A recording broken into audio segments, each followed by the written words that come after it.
Hi, everybody. Welcome to the June 28th, 2019 edition of Colorado Inside Out. I'm your host, Dominic Dezzutti. Thank you very much for joining us. Before we get started, let me take a moment to explain why we are all in Hawaiian shirts. Longtime viewers may remember that Susie Aikman was our floor director for over 20 years. When we lost her to cancer several years ago, we vowed to remember her every summer with a day in Hawaiian shirts, which were her very favorite. So sit back and get comfortable, because we certainly are. This might be a better trend more than just once a year. Let's get a quick take on the U.S. Supreme Court referencing Colorado's new laws regarding committees drawing congressional and legislative districts in its decision to not get involved with gerrymandering cases. Patty Calhoun from Westward. Colorado makes its appearance in a Supreme Court case. That was pretty cool, but it seems that maybe Colorado voters are showing the example of how gerrymandering is finally handled. What do you think? Well, we did have to share credit with Michigan, so let's put that in perspective. This is because we passed Y and Z last election, which comes up with a redistricting committee for independents, for Republicans, for Democrats. It's an eminently reasonable program. However, I think the Supreme Court is a little optimistic if they think the entire country is going to follow Colorado's lead. The fact is, the reason this case went to the court is because other states are not as reasonable as Colorado is. David Kopel from the Independence Institute and DU Law School. You are our esteemed lawyer at the table. Legal opinion-wise, is this a big deal? Is this the earth-shattering political decision of the Supreme Court that some people have been making it out to be?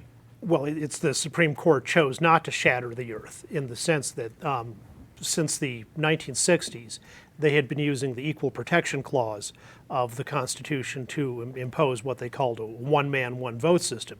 So, for example, that ultimately was held to that the way the Colorado State Senate was apportioned, which was partly based on geography and the interest people have there, rather than purely on population, that was unconstitutional, even though many states had that when the 14th Amendment, the Equal Protection Clause, were ratified. So the court, I think, decided not to open up a whole other can of worms, because if you do that, how are you going to say whether this is too partisan, this is not partisan enough?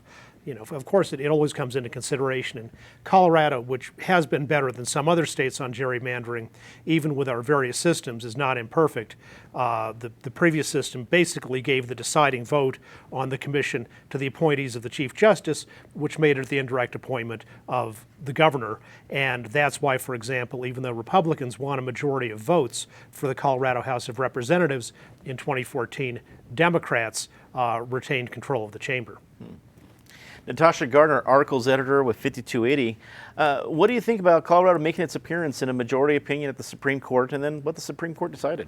Well, I think as sort of highlighted already, it's a pretty optimistic view. We haven't really proven that it works, but it's nice to say that, okay, Colorado, you have a good plan, or what seems like a good plan. I was reading something this morning that talked about how this simply moves the stage from a federal to a more local level. But that's what it is. It just moves the debate to a smaller stage, but many more stages. And so this history of gerrymandering in this country, it's long, it's extensive. We are not very good at it. We've shown that time and time again, that depending on who's in power, that it's likely that they will try to sway this to their advantage. So I am hopeful that Colorado's new approach could do a better, provide a better example for that. It sounds like so is the Supreme Court, so that's always nice. But I think we're going to need a few more election cycles to prove that we actually deserve that praise. That's a good point. Now, we had a Fourth for Bridge scheduled. Our friend Megan Schrader of the Denver Post was set to join us. She had something come up here on Friday on the day of the taping, which happens from time to time. So we hope all is well with her, and we will see her sometime soon down the road. The Democratic Party held their first presidential debates this week, with some unexpected candidates rising and others falling. In the first debate on Wednesday, Senators Elizabeth Warren and Cory Booker, along with Julian Castro, did pretty well. Thursday night's debate featured former Colorado Governor John Hickenlooper and Senator Michael Bennet, kind of making up the bookends of the debate. Bennet got more airtime than Hickenlooper, but Senator Kamala Harris gained most of the headlines coming out of the debate. Patty, when my wife looked at all the different reports coming out of the debate, she said, what does this mean if Biden this or Harris that or anything else? And my answer was, it's June. It is June of 2019. We have a long way to go.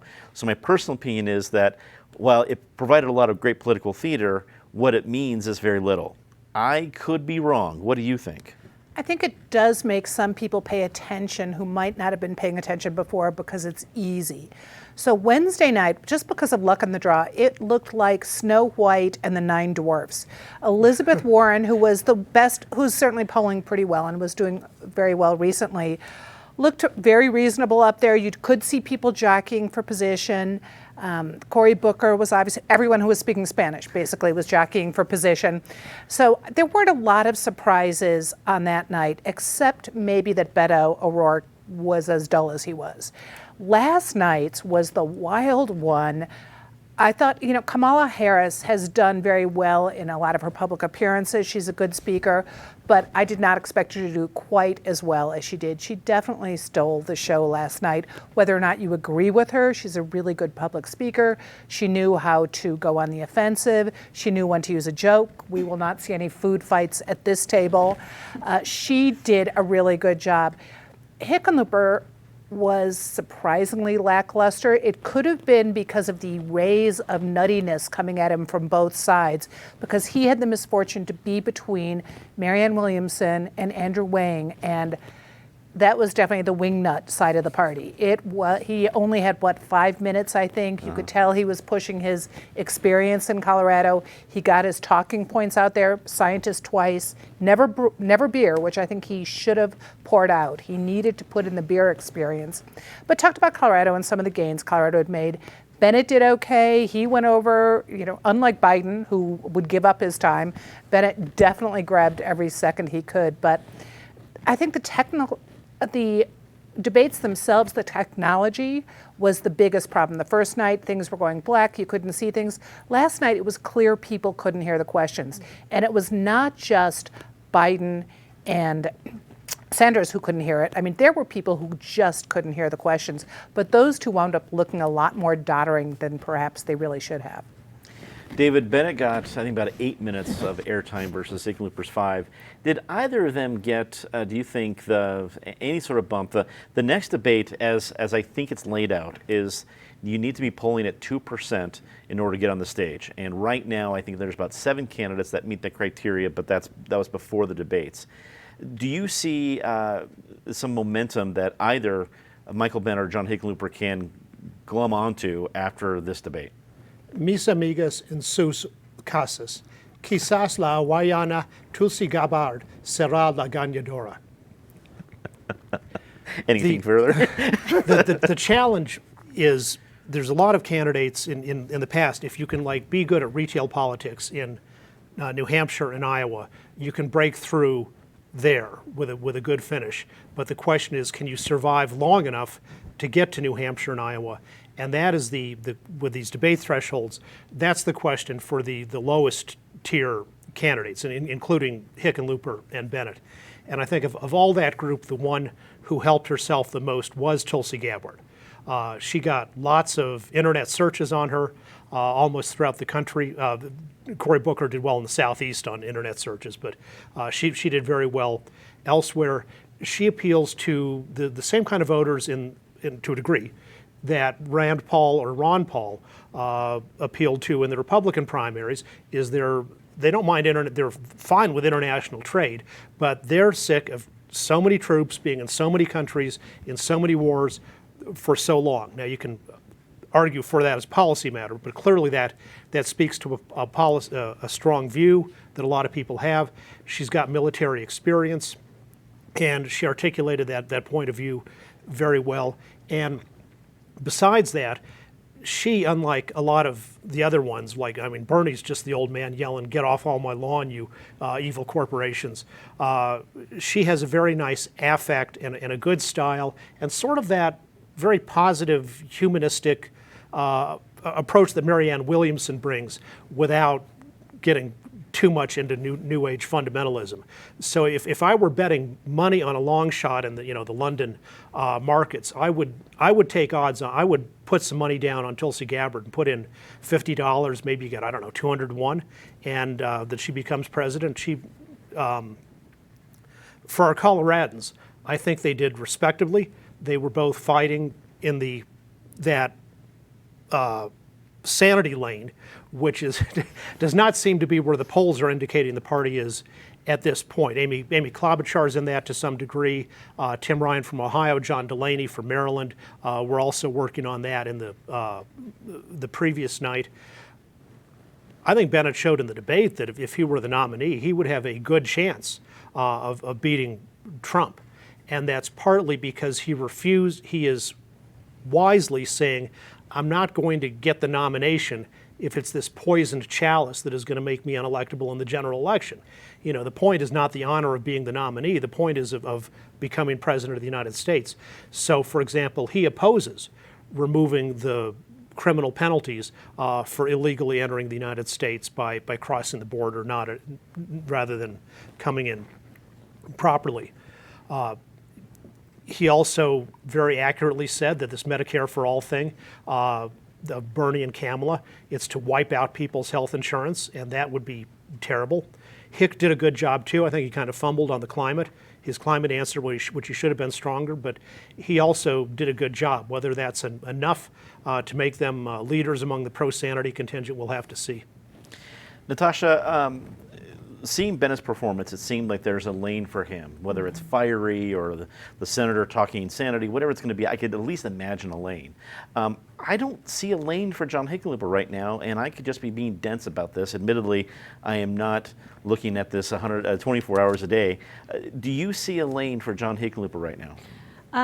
No, I think then that's part of the problem. And I don't see a lane for many of the candidates that were on the stage. And I think that's what they're going to spend the next week or two probably really figuring out with their campaigns is how do we distinguish between this group that now the country has had an introduction to all of them? What makes me stand out? What is my lane? I do think Hickenlooper warmed up as the night went on. His initial questions were a little more shaky, but by the end I think he had hit his stride and felt a little bit more comfortable with what he was doing. Bennett, interestingly, I think stayed pretty focused on what his ultimate goal, but also what the party's ultimate goal is, which is to unseat Donald Trump. But Bennett extended that to realizing that this also means taking back the Senate. And that was a conversation that was slightly different than what a lot of the other candidates focused on. So I can see him drilling down on that more, because that question of not only how do we get someone in the White House, for Democrats, this is what they're asking, how do we get someone into the White House, but also how do we get the power to do what we want to do, because all of these healthcare proposals are fine and wonderful to talk about, but they're not going to happen unless they have the support to do it. So I think the nuance on that is something that Bennett will be able to excel at and sort of, I guess, lean into as he goes through the rest of the campaign. One of the things I did was look at how would any of these candidates, any of the ones that are on both nights, play in Colorado, because ultimately that's a question. And of course, we're going to spend time talking about our hometown favorites, but how would any of these people play on our political landscape? And I think that's going to be interesting. Healthcare, which I already mentioned, was a huge topic. Obviously, all the powers that have decided that that's the topic that we're going to spend the most of the time focusing on. But there are several others: immigration, the gap between the poorest in our country and the richest in our country. These are things we're going to hear more and more about.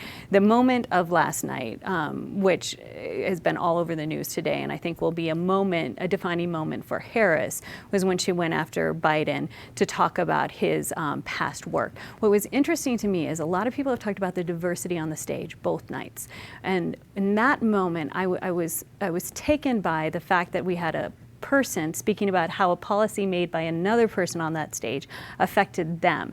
And that age difference was something else, that generational difference.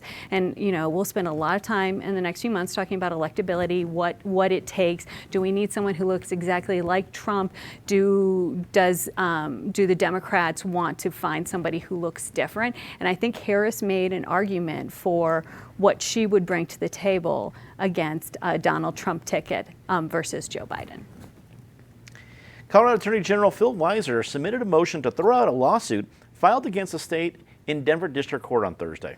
The lawsuit stems from how the reading of a bill at length in the state House was handled procedurally. Weiser argues that the way it was handled did not harm House Republicans and that the lawsuit was filed after the House could do anything to remedy the issue. David, as we said before, you're the attorney here. Legally, what does it mean when the Attorney General files a motion against a lawsuit? Where are we in this situation? Well, it's kind of hard for the people of Colorado to judge for themselves in that they apparently gave a copy of their brief to the Denver Post, which wrote a very nice article about it, apparently as an exclusive, but didn't post it on the Attorney General's website or put out any press release about it so that people could read the contents themselves online. Our Colorado Constitution of 1876 was based on people of both parties coming together and with high distrust of the legislature and knowing that whatever party was in power, there would be a lot of cheating. And so there's a lot of anti-cheating, pro-good government, slow down the legislative process rules in our Constitution, which are absolute. One of them is that a bill has to be read at length on the floor of the House at least twice, unless there is unanimous consent to dispense with the reading. When the so-called red flag bill was being passed, there was a request for reading instead of actually having it read. It's not that long a bill. It wouldn't have taken days. It wasn't like the statewide long bill, which does the appropriations. The leadership had, I think, 2 people reading it at the same time, which was unintelligible. And of course, that was later held, that similar kind of tactic was ruled to be a constitutional violation when the same thing was done in the Senate. The Attorney General, to his credit, like his predecessors, defends everything the Colorado state government does, no matter how implausible the legal arguments. They say, oh, well, you don't have standing because you weren't harmed. Well, of course you were harmed. As a legislator, you have a right to hear the bill read at length. And that's true even if you've memorized the bill and you could do the reading yourself. And then they say, oh, you waited too long to raise the issue. Well, you raised the issue at exactly the time when you're supposed to, when you made a motion and for reading, and it was violated. So we'll see if the courts follow the Constitution as a straight line. But if they do, this is an easy case that the Attorney General will lose for his client who screwed up. Natasha, what do you think about the fact that we're seeing more lawsuits? It seems that the way that the Republicans in the minority in the legislature right now, you're seeing more lawsuits trying to gum up the works than as a strategy. Am I reading that right? Well, if it is a strategy and it does show problems with the way the laws were created, then it's a fruitful exercise. If it is not a fruitful exercise where it's being used to gum up the works, I think it's a totally different matter. I think in this case, the Attorney General is doing his job, defending the state, raising the question. The courts will figure out if there was some procedural questions that go into place here. The larger question, I think not the elephant in the room, but just sort of the bigger thought that maybe this is about more than procedure, that this is about whether we should have the red flag bill or not, is more problematic. And I think even if it went down based on a procedural thing, it's just going to come back. I think that this has been in front of the state, it's been in the legislature enough times now. It is going to pass again, and they'll do it correctly next time. So then it becomes a question of, well, are we wasting time, or is this really something that Coloradans don't want? I'm not sure that the opponents of it want to know the answer to that. Patty, what do you think? Is Phil Weiser doing the right thing by this motion as the Attorney General of Colorado? Well, not by not sharing it. And let's remember, in 1876, when Colorado became a state, we weren't thinking about copiers, much less thinking about the internet. You can now go read any bill you want to, unlike, say, Phil Weiser's motion, which apparently wasn't put up. So we're just talking about a procedural thing that clearly was used to gum up the works. Now, it is in the Constitution, so what we should look at before we get into another controversial bill like this is maybe it's time to get rid of some of these procedural things that no longer have any application in the world where you do have instant access to every bill. It's your responsibility as a legislator to read it, not have it read to you like it's some little fairy tale. This past Sunday, U.S. Immigration and Customs Enforcement activity was high around Denver and the surrounding areas.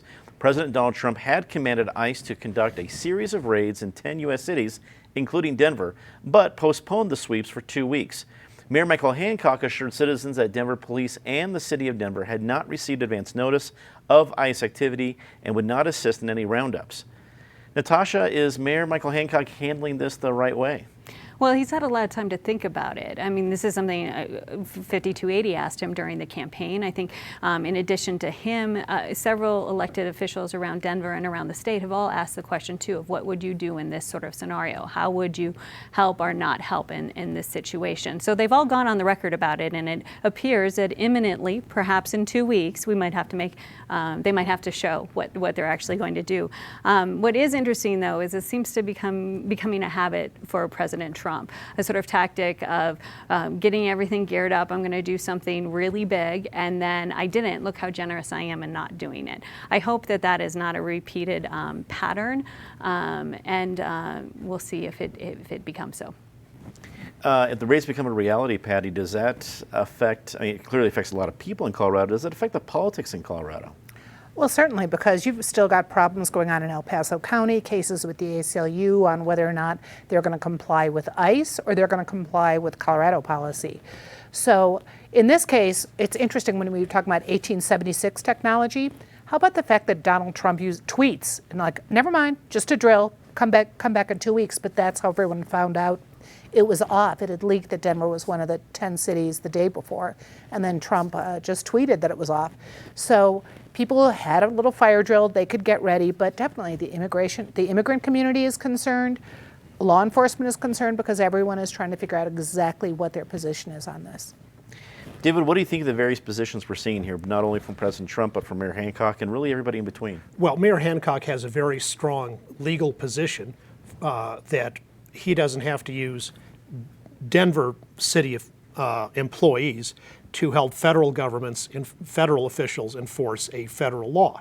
And I hope he sends a thank you note to former Republican Colorado Attorney General Gail Norton. I wrote a draft of an amicus brief that then was filed by the Colorado Attorney General's office and other state attorneys general in the Prince versus United States case in the mid-1990s in the U.S. Supreme Court, where only something we should have won 5-9-0, but ended up winning 5-4, was Congress can't order local sheriffs or police chiefs to carry out federal background checks on handgun buyers. If you want a federal background check, go hire federal employees and do it. You can't conscript state and local officials into doing that, and that's the genius of our system of dual sovereignty. Is the states and derivatively the local governments have their own choices. On the policy substance, Mayor Hancock's position seems to be de facto unlimited open borders, in the sense you can come here, and the only people Trump was talking about, even in his big talk, no action, was people who have a final order of removal entered against him. So if you can come here illegally and then you get an order of removal after all the due process and you still stay here, what's the point of having a border at all? Just let everybody come here, and all the Democrats promise them free medical care. Let's be honest and just simplify the system. Likely not the last time we'll talk about this issue. Let's get to our very favorite part of the show, Disgrace of the Week. As always, Ms. Cahoon, please start us off. Well, no sooner had Donald Trump talked with Putin about how nice it would be to get rid of the journalists, that on the East Coast right now, even as we tape this, there's a memorial underway for the 5 journalists who were killed a year ago today at the Capitol Journal. So let's remember what journalists do and how important they are to democracy. You're here. David.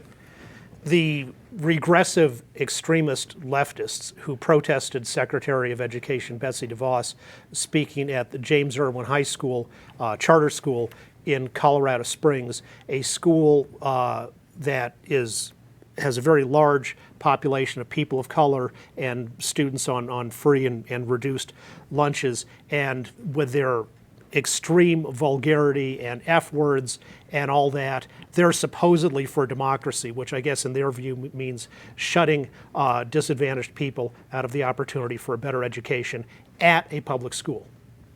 Natasha. It's been a topic at this conversation already. I'm afraid it might become a disgrace of the week at this rate, but as someone who recently flew out of DIA and watching the news slowly trickle out about what exactly is happening there, obviously mediation, this is going to be a long-term discussion, but I would make a plea for as much information as possible so Denverites know what's happening with this very important asset to our city and in the entire metro region. Time to say something nice about somebody? Patty? Happy birthday to Lakewood, which just marked its 50th birthday, and now on July 2nd faces one of the major challenges of its 5 decades, which is the growth vote, which is up July 2nd. Vote. You're going to have to deliver your ballot right now if you haven't already voted, and there's only one place you can deliver it, which is City Hall. So that's not the smartest move Lakewood's made, but it's a really important vote. David. Susie Aikman and this station, which gave her a professional home for 2 decades, and one of the reasons she was a good fit here was she had a lot of positive and constructive energy. One of the things she did besides being floor director was she had a weekly program on American Indian issues, and she really showed how to add diversity without being negative. She hosted Alternative Voices for years. If it was a Sunday, it was Meet the Press. It was Susie Aikman. She beat it by a couple hours, so she was here at 7 o'clock in the morning on Kuvo every Sunday. It's a good, well said. Natasha. I haven't done it yet, so I'm going to give a shout out to the U.S. women's soccer team. Whether they win today or not, they are just such an inspiration for athletes around the country and around the world. Hear, hear. Well, next week is very special to us here at the Round Table. It is our last trip in the CIO time machine. This time we go back to 1923 when Denver had just elected Benjamin Stapleton mayor with the help of a variety of folks in town. It's dealing with prohibition, and a new kind of music is sweeping the nation, jazz.